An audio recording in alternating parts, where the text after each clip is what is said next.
hands underneath, and now as I drop my hips and do a reverse sit-up, bringing my knees to my chest, I wipe in. A huge part of this, you guys, it's invisible when you're not looking for it, is me bringing my knees to my chest. It's not what I'm doing with my arms. Look, it's me bringing my knees to my chest that helps break my opponent's posture. If I can't break their posture, this whole setup is going to be very hard to get to.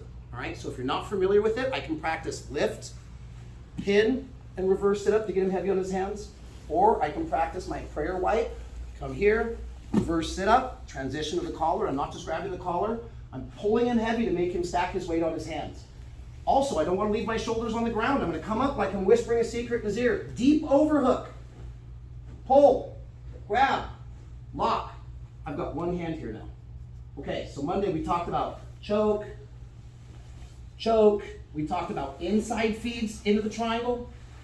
And we talked about outside feeds into triangle. Today, we have 2 submissions and a sweep. I can show them in any order, so let's just kill the sweep first. This hand, I can still be V-blocking. I can be grabbing and controlling posture. I may have a wrist or an elbow grip. Now, Monday, the techniques we worked just for focusing on technique and not getting into the minutia, I stayed on both shoulder blades. So watch what's gonna happen. Since I'm closing down this arm, I'm gonna start to, and if I have to open my guard and put a foot on the mat, that's okay, but if I'm gonna open my guard, foot on the hip, knee tight to the body, and I can use this pressure to kind of push him away. And look, I'm gonna get my hips out. See if I'm sitting on my side right now? This will also help me with my transitions into things like triangles. Okay?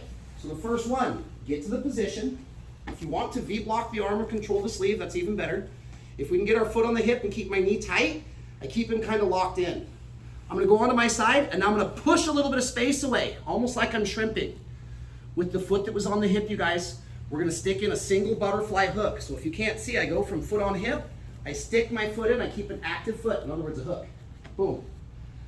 I'm gonna collect the sleeve, and now just like any sweep, I wanna take their ability to base away from my sweep out, pull the sleeve, chop like a scissor sweep kick in a sumigaeshi, and follow him right up to the mount.